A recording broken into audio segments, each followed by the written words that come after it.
So I get on a call with my spiritual healer about 2-3 weeks ago. One of the first things she said to me is, honey, you need to go buy some pants that fit. I don't know why that's already starting to make me emotional.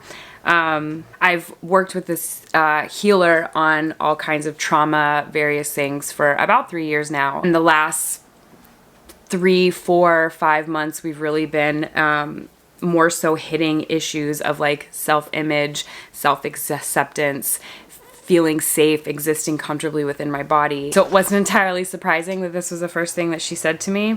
But for whatever reason, it, I want to say, hit a bigger nerve. And not because of what she said, but because of what was attached to it for me personally.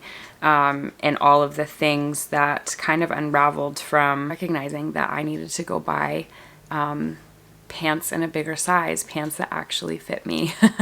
The next thing she said to me was that you've spent a lot of time punishing yourself, if you will, trying to squeeze into things that don't fit because there was a belief that in order to hold value, you had to fit. It was funny because a couple days before I had the call with her, I remember like wanting to put on jeans and just thinking, well, I don't fit any of my jeans right now. And I remember having the thought of, okay, maybe it's time to just go up, because this is the second time I've upped my jean size, I want to say in the last year and a half. And the last time I had bought some jeans up, my first up level, I had bought them with just the intention of knowing I needed some jeans, and I kind of reassured myself that they weren't that far off of the size I was used to being most of my life, and I just thought, oh, okay, this is okay if it's just temporary, right? Like, you know, you're working on it, you're actively trying to get weight off, and, you know, you just need like some in-between support. So nothing about that purchase felt good. I mean, it was nice to have some jeans that fit, but I just always looked at them as they were just like holding space for me, literally, as I was getting back down to my original size. And then kind of it started at like the beginning of the pandemic. Daniel and I were having some issues at the beginning of the year. Then we were moving. We had agreed to move to Philadelphia, put that in motion. Lee signed everything prior to everything going on lockdown. So we did, you know, cross state, only an hour and a half difference, but new state, new city move at the beginning of the pandemic when everything was shut down, new place. Then shortly after, protests for the Black Lives Matter movement started in Philadelphia. I was as active as possible for me in that moment as I could be, and that carried a lot of weight. And just over the course of this year, I moved up another size, leveling up.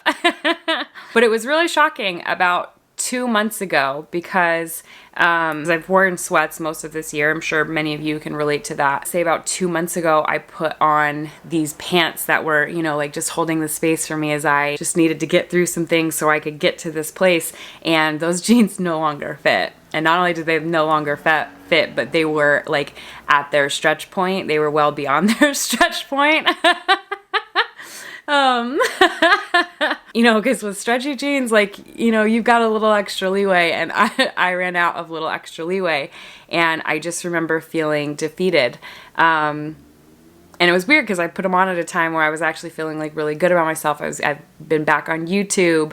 I was getting back into the grind of things and feeling really like excited and proud of myself. And then I put these jeans on and it just kind of crushed me. And it triggered a lot of things from my childhood and things that I believed, and some stuff like that I didn't even realize was there. Household growing up was rampant with fatphobia. I mean, it was just a belief like held in my home that fat was bad. It was the least desirable thing that you could be. It removed value from who you were. It immediately became representative of who you were. I heard my dad say a lot of things to my mom. I'm not going to repeat them here, but I heard him say all kinds of things about my mom and her body. And then I think also through that, I witnessed my mom have low self-esteem. And it was a really confusing thing because I always just thought my mom was so beautiful. I just used to always think like I would love to look like my mom. It's not the more vocalized position that happened in my house. It wasn't until my first run-in, I want to say I was about 10 years old, and my dad was talking about someone's body on the TV, and I think he was talking about someone's fat thighs, and I was like, do I have fat thighs? He calls me over to him and he's like, I don't know, pinch your legs. So I pinch my legs and he makes this face like, oh. And then he says to me, better work on that. To this day, I don't know if he was joking or not. I don't know if he was just playing around with me. I don't know if he was dead serious. I don't know. I know for sure he wasn't trying to intentionally cause harm in that moment. It was something that was drilled into his head as well. But I didn't know if he really thought that about me or not. And I was terrified that he did.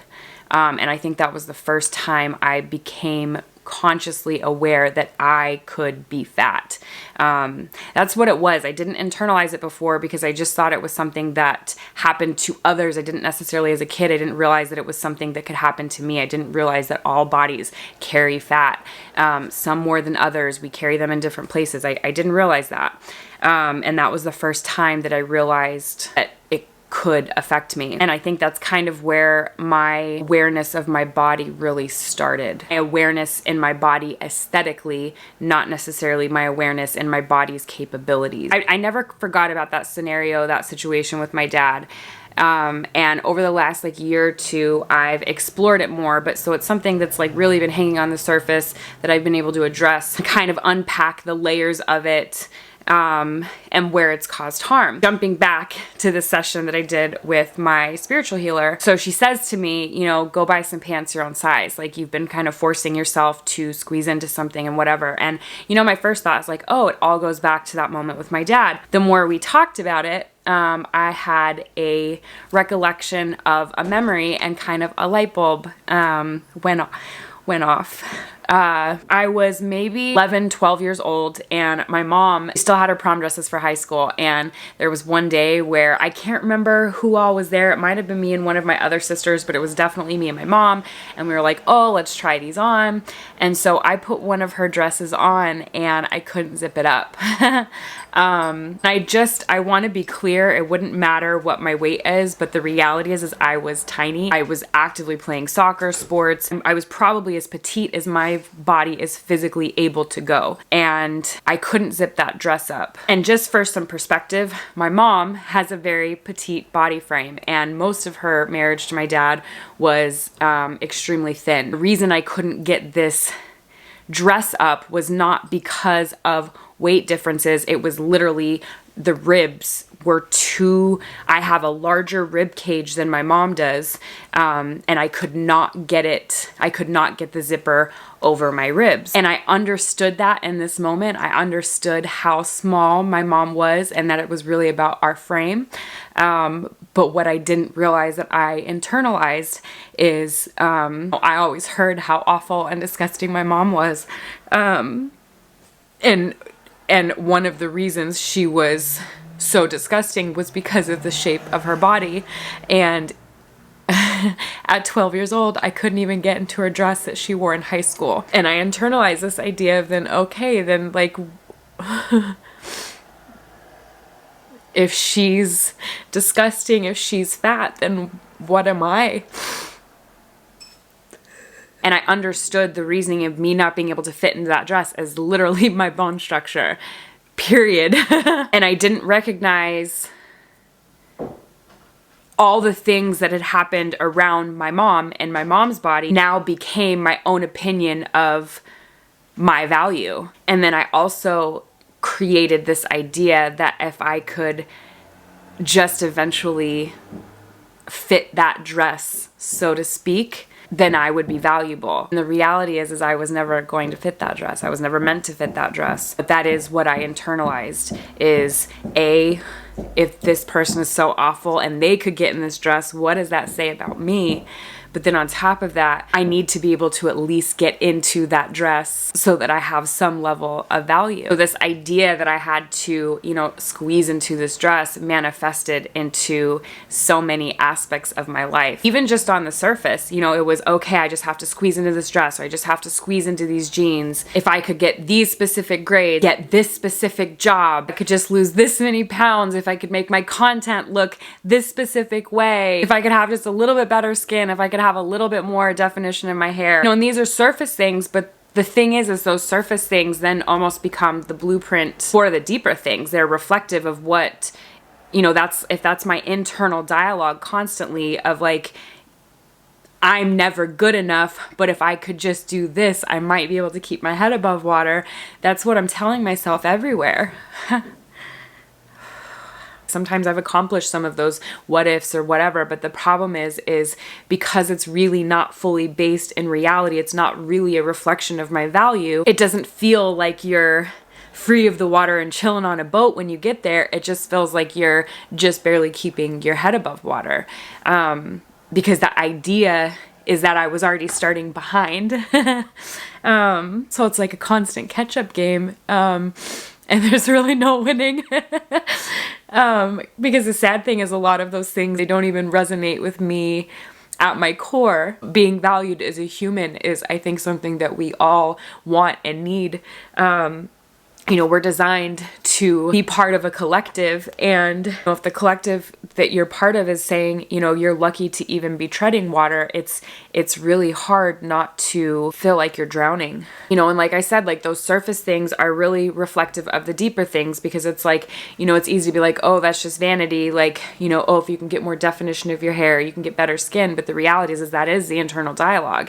And that has turned into, you know, oh, my ex put his hands on me, and my internal dialogue, well, if I could just do this better, maybe this person won't feel the need to take things to this point. And sometimes that dialogue isn't even, if I do this better, then maybe this person won't do this thing to me. Sometimes it's just like, well, why would you deserve better than that? Like, that's just what you're going to have to tolerate in life. You know, and that's the crazy thing with trauma anyways. Society in a lot of regards treats you like, if you've gone through anything, as kind of like damaged goods. And ironically, I feel like the more out of your control the traumatic event was, the more damaged society kind of sees and treats you. So you have this event that already makes you feel like you are starting from behind in some regards, or you're othered or put in this box in society. And then I have this belief that it almost doesn't even matter what I do, because I'm already 10 steps behind, and they're not recoupable steps, so to speak, because I can't fit in that dress. I don't know, it just creates that feeling of like, what am I worth to myself or to anyone if I can't fit in that dress? Society to this day will still say like, oh, your size is reflective of where you're at in the world, who you are and your habits and whatever. And it's so funny. I still benefit heavily from thin privilege, but speaking of my home, I am now in the category of what is awful. I actually physically meet that category at this point, right? And it's funny because I'm in the healthiest place in my life. Mentally, emotionally, physically, even in my partnership, in my relationships with others. And it's kind of a mind fuck, I'll be completely honest, because I always had this idea that I could never get to this place unless I was skinny. It's a really weird thing to let go of like, oh, oh, that really means nothing?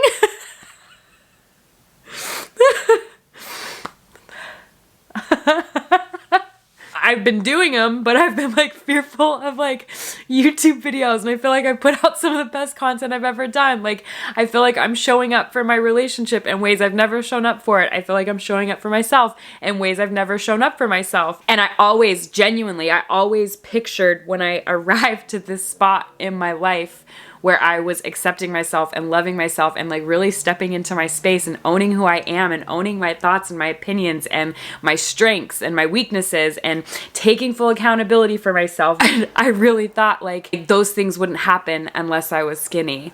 I still benefit from thin privilege, y'all. I'm not trying to dismiss that at all. And I just hope y'all can get what I'm saying, because I still recognize my privilege within it in the outside world. I'm just very specifically talking about how it happened in my home and how I internalize those things. This video isn't ending how I thought it was going to end. I feel like that's one of the kind of unique things. It's like terrifying sitting down and talking to all of y'all, even though I know you're gonna see it after the fact.